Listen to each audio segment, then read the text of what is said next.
Pull up a chair. This is the open source triple play. About a month ago, I was at a customer's and their CEO had gathered together 500 people in IT from around the world, and his goal in that conference was to get these people to meet each other, but most importantly to understand how this company was going to re-architect itself to become competitive for the 21st century. This change, he promised, was going to break things, it was going to be painful, but it was going to change the game, and he was going to do this with open source. Now, this is probably one of the first times that I've heard a CEO talking about the importance of open source to the company. And he used metrics, which I think were absolutely applicable to so many other environments I've seen. And what he did is he drew a graph that basically said, here is the percent of IT operations costs, and here's the percent of IT headcount cost as a percentage of revenues. And what he said was that he wanted to go from about 33% cost of operations, so that's the cost of the computers, the cost of the software, the cost of the lights, power, cooling, etc. He wanted to drop that down to about 20%. And he wanted to take IT headcount cost from about 25% and move that down to about 20%. And his belief was that if he could move these costs as a percentage of revenue down, that profitability would go up. That's obvious. But he didn't want to do this by making cuts. He wanted to do this by growing revenues. And of course, if you grow the revenues while keeping your costs in line, the percentages naturally work in your favor. Now, the problem with growing revenues is he's been flat for 4 years because he's sort of reached the plateau of what he could do in the market. He's doing business with 23 of the top 25 people in the market. That's not a lot of revenue growth. But he was convinced that a combination of open source technologies that he could put on the floor and open source best practices that he could get his people to do would change these dynamics. And he was going to count on his sales guys to figure out how to grow revenues to make it possible to achieve these results. And what this did is it crystallized for me this open source theory in practice. Now, that theory had application in helping this customer and helping so many other customers that Red Hat does business with. Let me redraw this graph in a way that makes it a lot easier to understand, because nobody understands better down here. They all understand better up there. This is the open source triple play. This is the revenue delivered per IT dollar spent. And if you go from 33% to 20%, you get a 5-to-1 payoff. And this is your headcount to, this is improving your headcount. And if you grow revenues, it goes up here, okay? And the open source triple play is, number one, save money on TCO. Take out the expensive proprietary technologies and replace it with an open source architecture. Number two, improve collaboration. Now, let me just give you a little aside.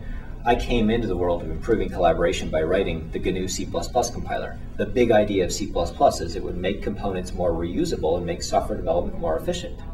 It didn't work. A lot of people say C++ is one of the least maintainable programming languages. So what that proves is that you can't improve this with technology alone. You got to change it at the process level. You got to change the way people think and act. And then finally, this big question about revenues. Now, this CEO is looking to his sales guys, but I actually had a better answer which I gave to him, which is that this is called user-driven innovation. And Eric von Hippel has written a book on this subject. He put an article in the Harvard Business Review, April of 2002, which I think is one of the inspirational articles for open source. What it basically says is customers want to and can be innovators, and if companies give their users the opportunity to innovate, they will innovate, and they'll innovate better than you can. And together, both of you will be more successful because you will be providing them with the tools they need, they'll be doing the innovation they need, everything will work so much better. So what we've seen is that even today, Unix to Linux migration is very, very cost effective and provides a great TCO. But if you stop at TCO, you stop too soon. Take the money you save from TCO and put it into adopting and promoting open source best practices. If you observe open source technologies today, you find a trend toward modularity, or some people are now calling super modularity.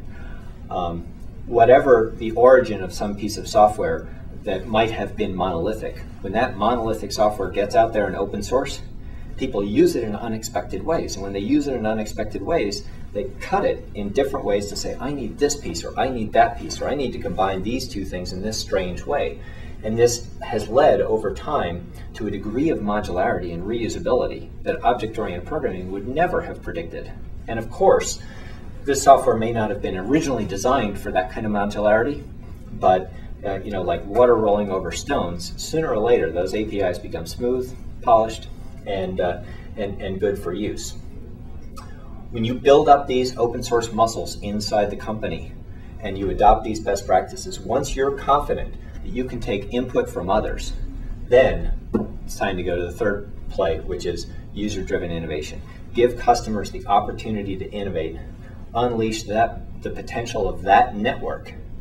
And this is what expands not only it expands your revenue opportunity by expanding your total available market. The story that Von Hippel tells in his article is that when Jack Welch took over GE Plastics, they were #1 in the world, and Jack Welch said, how can we do better? And what he found was that the traditional model said that you do your advanced development, some people call it R&D, you then build a product and prototype it, and then you give it, or you design, sorry, and then you give it to your customer to test, and the customer, more often than not, says, well, it's what I asked for, but not what I want. Change the model. Build a toolkit in your advanced development which allows the customer to then learn by doing. They can use these tools to design a solution, to prototype it, to test it, and then the customer has whatever amount of time and energy they want to put into this process. And the beauty of this model is that it scales to a much larger set of customers than is possible with this model right here. With this model, if your customer is not going to return the cost of this investment, you can't do business with them. GE Plastics could only do business with the largest companies in the world. But when they changed this model, they can do business with everybody. And by doing business with everybody, they expanded their total available market, improved their profitability, increased customer satisfaction, decreased time to order or time to money. Every single top-line metric that Jack Welch used to measure this company improved not by percentages, but by entire categories of business performance. It was just remarkable. We are seeing in the open source world people doing innovation that could never have been done by some proprietary supplier. The guys who went out to go sequence the human genome, the people who are building these amazing GIS systems, the people who are building a variety of different kinds of web services and the Wikipedia, etc. If you don't let your users innovate, you can never afford to build the kind of scalable systems that open source allows. So in short, the open source triple play is improve your TCO metrics and use that money to invest in adopting open source collaboration. Why do you need to lower your TCO first? No company has the money to just go and invest in something because it's smart. You got to invest in something because you got money. You get your money by taking out your high cost, low value solutions. You use that money to invest in open source collaboration. And then once you've proven to yourselves you can take input from others, give the power to the customer. You will be stronger, your customer will be stronger, and your profitability goes up, your revenues goes up, and people think you're smart.